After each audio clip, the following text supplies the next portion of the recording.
Hello students, how are you all doing?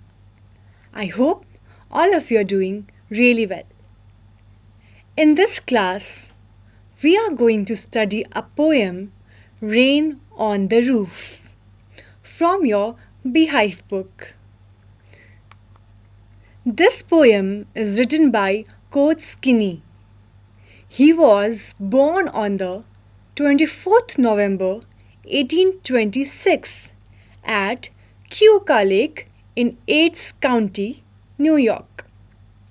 He died at the age of 77 on the 25th January 1904. If ever the description "the man had a full life" could be given to someone, then that man would have to be Coach Skinny. Now we will see why he will be given this description. During the 19th century, he was, at various times, a wistful and skillful poet.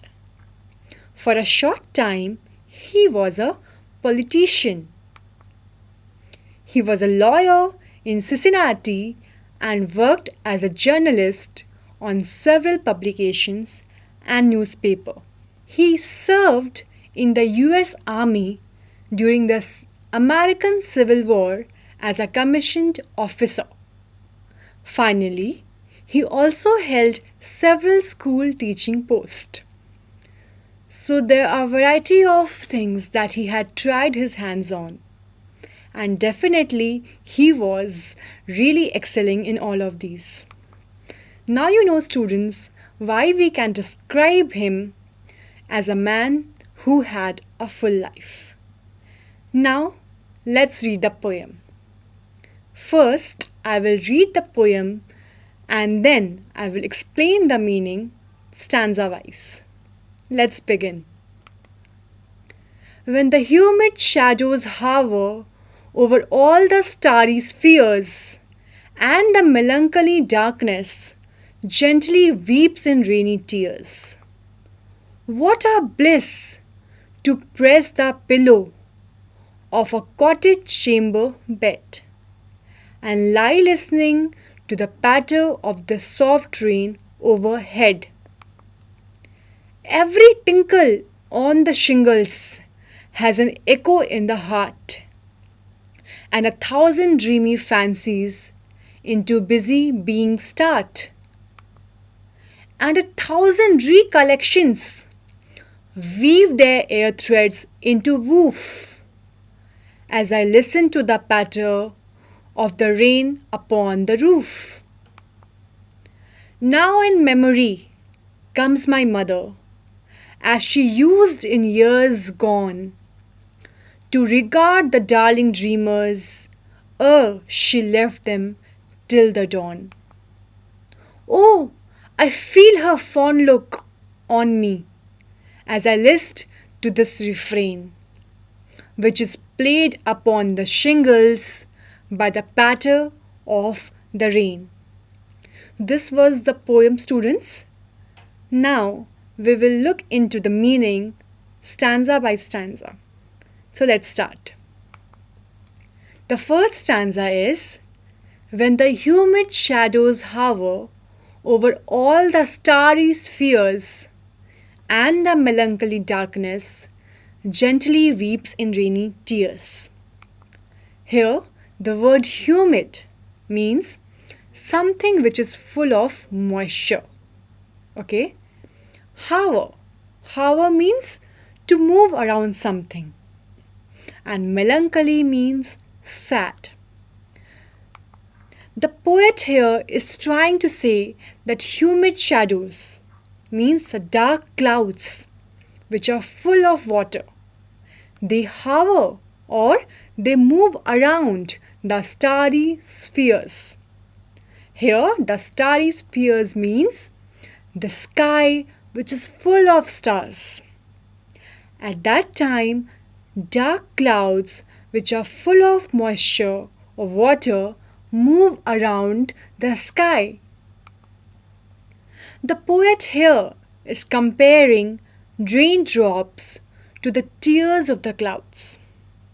He says that melancholy darkness weeps in rainy tears, which means the dark sky, which appears to be very sad, is crying, and the raindrops are the tears of the cloud.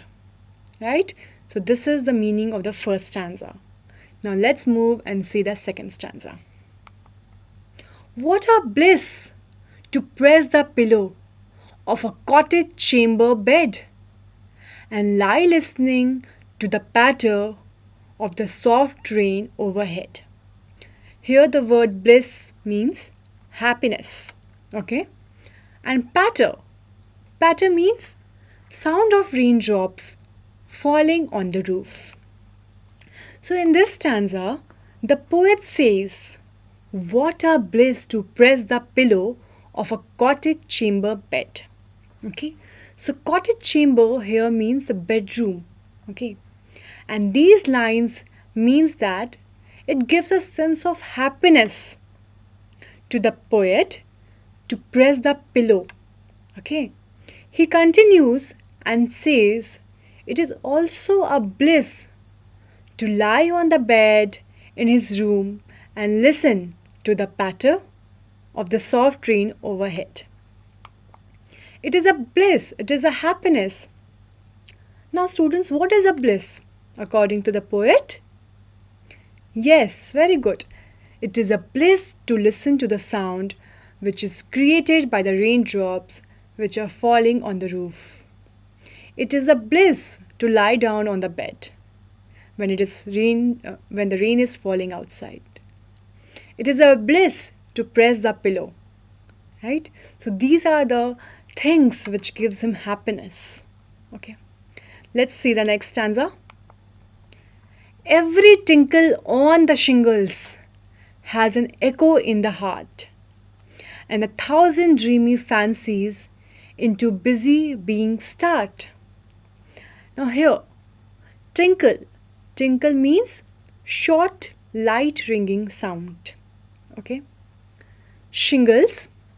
Shingles are rectangular wooden tiles used on roofs. And echo. Echo means a repeated sound. Now, I'll show you a picture of shingles so that you can clearly understand the meaning. Here you can see the rectangular tiles which are put on the roof of the house. And in the first picture you can see, students, the rain is falling on the shingles and it is making a tinkle sound. Okay, now let's understand the meaning. The poet is expressing what he feels when he hears the raindrops falling on the rooftop of his house. He says that every tinkle on the shingles has an echo in the heart. With every raindrop falling on the shingles, there is an echo, there is a repeated sound in his heart. When the poet listened to the sound of the rain falling, 1,000 dreamy fancy into busy being start. This means the poet recollects various imaginary thoughts and fantasies. And not one, not two, not three, but thousands of dreamy fancies are coming into his mind.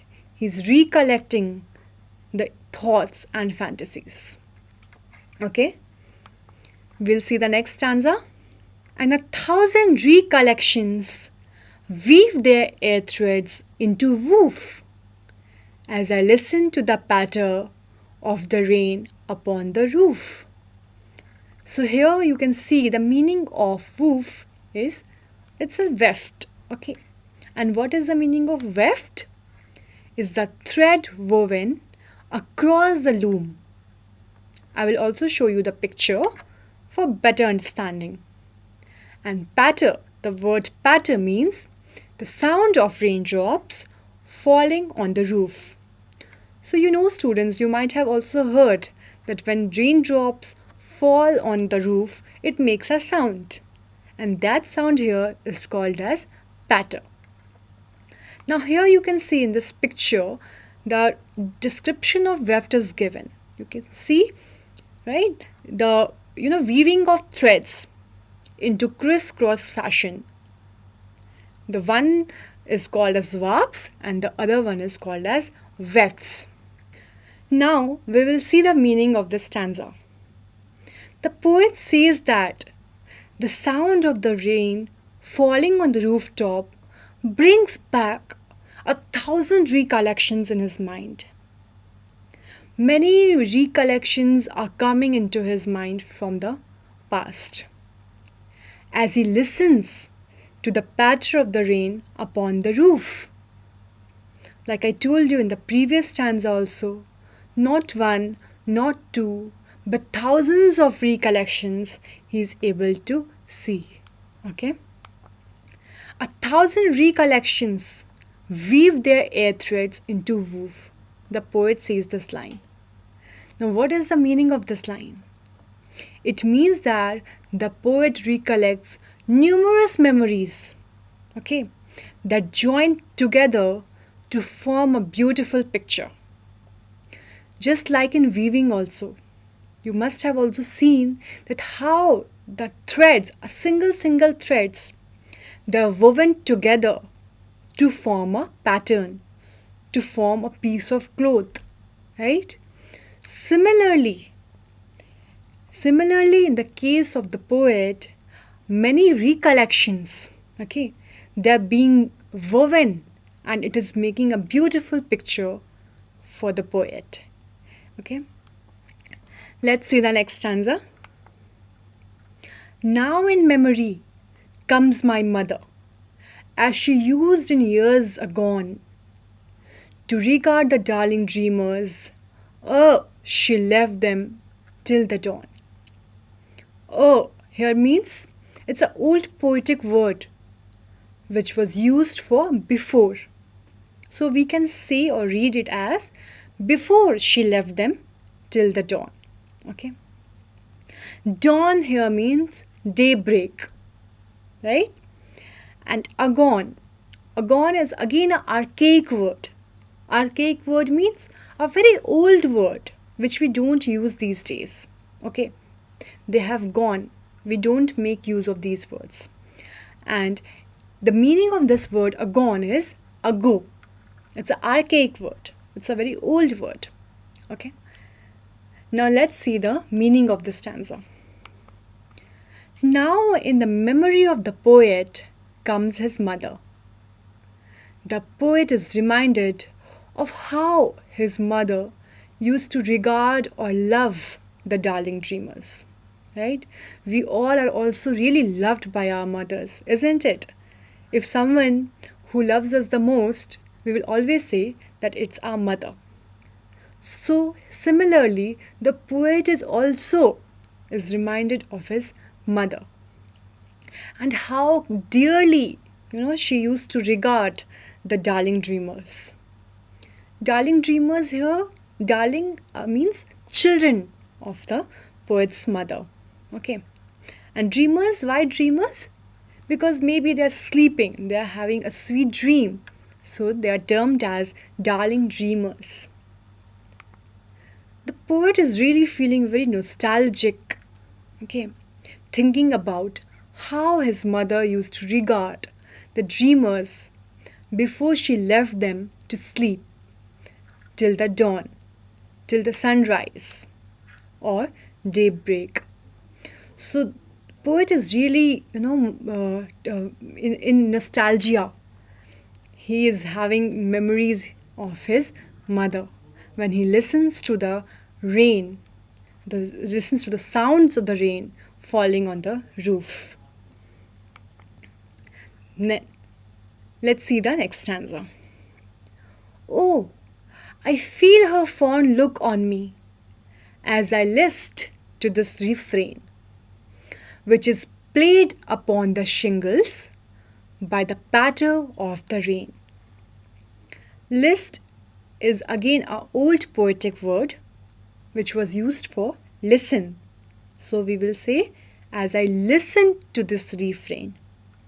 And refrain means a repeated song or a poem. So, what is being repeated here in this poem? The sound of the rain. Right. Now, we will see the meaning of this stanza.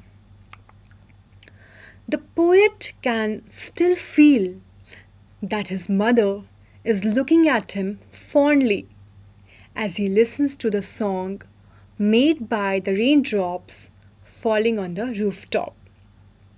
The refrain or the repeated sound of the rain, played by the patter of the rain upon the roof, refreshes the memory of his mother, and he could still feel as if she was alive. She was still, looking at him very fondly and loving and caring for the darling dreamers. So, students, this was the full explanation of the poem, stanza wise. I really hope that all of you have understood the meaning of the poem. But now we will see the summary of this poem so that it refreshes and we will see from top to bottom what the poem exactly wants to say.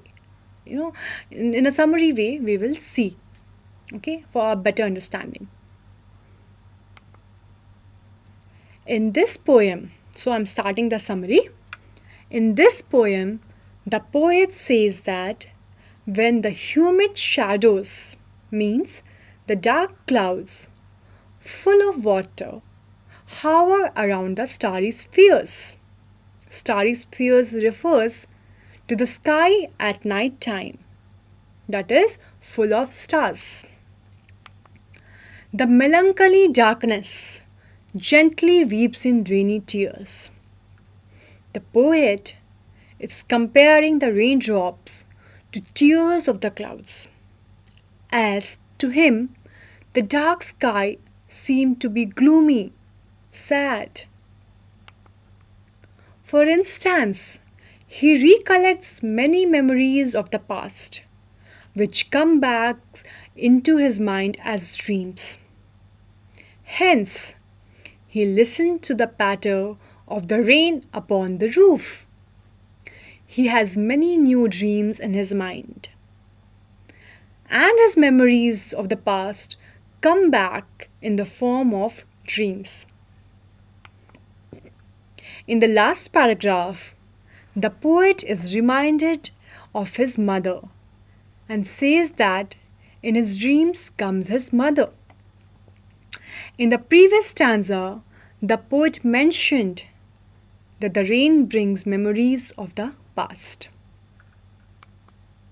This time, the memory was of his loving mother and how she used to regard the darling dreamers. Also, she would let him sleep until dawn and have sweet dreams. As he listens to the song made by the raindrops falling on the rooftop of his room, he feels that his mother is looking at him. So students, this was a very short summary of the poem Rain on the Roof. Now we will discuss some literary devices of the poem which are really an important part of any poem. Literary devices are the accessories of a poem which makes them look beautiful, which makes them appear different and obviously beautiful. They are the ornaments of a poem. So we will see the important literary devices from this poem.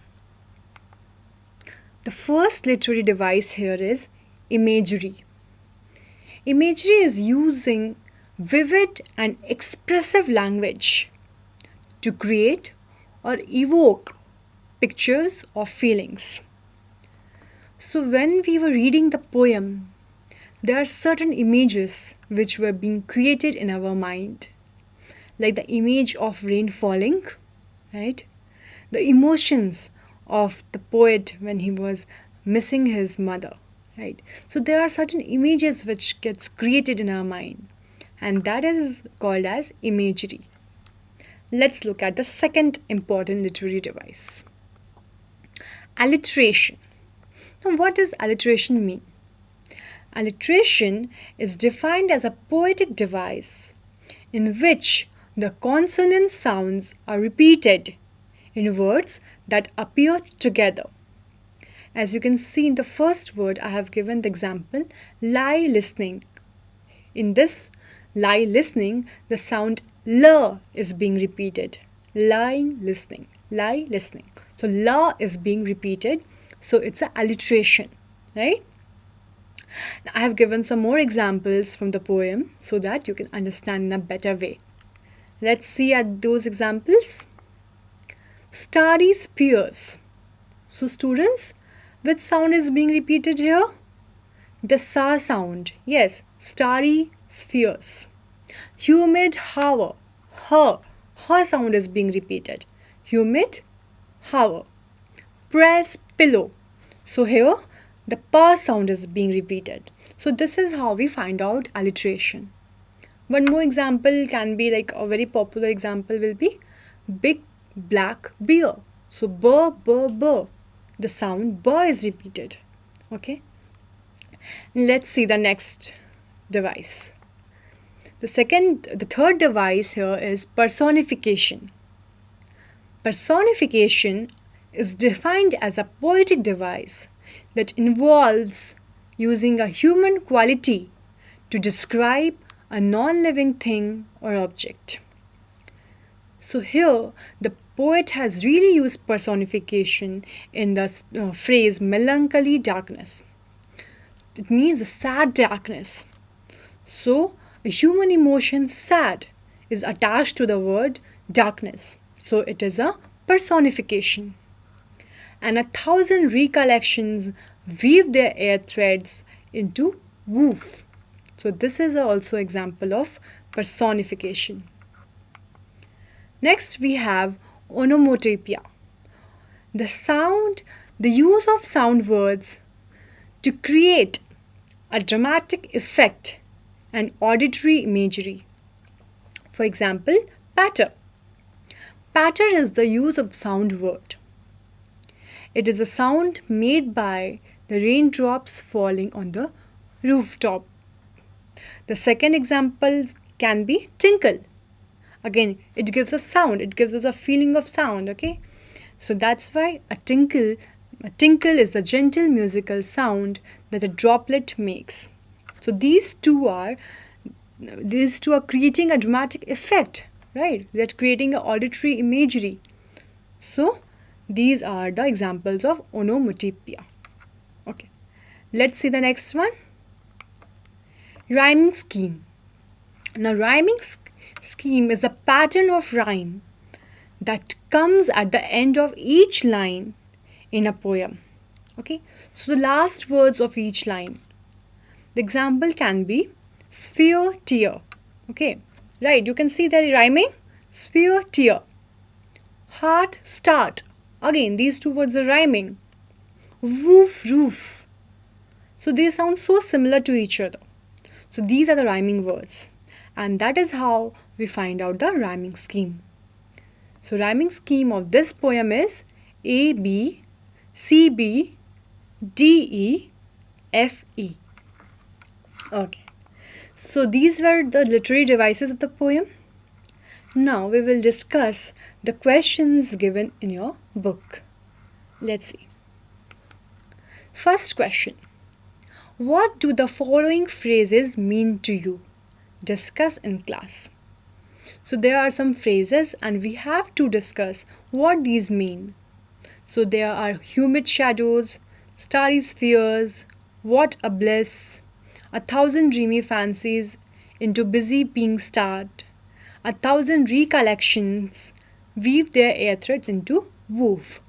So one by one we will see what they mean. First one is humid shadows. It refers to the dark clouds which brings rain. Okay, next one, starry spheres. So I told you students, right, the sky which is full of stars is said to be here the starry spheres. What a bliss. It refers to the happiness of the poet when he presses the pillow lying in his cottage chamber bed. Next one is 1,000 dreamy fancies into busy being start. The poet starts recollecting the past and finds himself lost in imaginations and dreams. The next one, 1,000 recollections weave their air threads into woof. It means that the poet recollects numerous memories that join together to form a beautiful picture. Just like in weaving, the threads are woven together to form a pattern. The next question, what does the poet like to do when it rains? When it rains, the poet likes to lie on bed in a cottage, press the pillow and lie and listen to the patter sound of the rain. Next question. What is the single major memory that comes to the poet's mind? Who are the darling dreamers he refers to? This question has two parts. We will see the answer. The first part, the answer will be the poet's mother is the single major memory that comes to his mind. You remember, students, right? That he is really, nostalgic. He's missing his mother. Darling dreamers means the poet and his siblings who are darling to poet's mother, who dream while they sleep till dawn. The next question, is the poet now a child? Is his mother still alive? No, the poet is not a child anymore, and his mother is no more. But her memories still comes in his dreams. So dear students, we have come to the end of the class. I really hope that all of you have enjoyed the poem thoroughly. I also hope that this poem inspires you to make a composition of yours. And you also pen down your thoughts when it rains. So whatever comes in your mind, just jot it down. It can be a very short poem, but it will be really special because it will be your own, right? So with these hope in my mind, I would like to conclude the class and we will meet soon in the next class. Till then, bye and take care.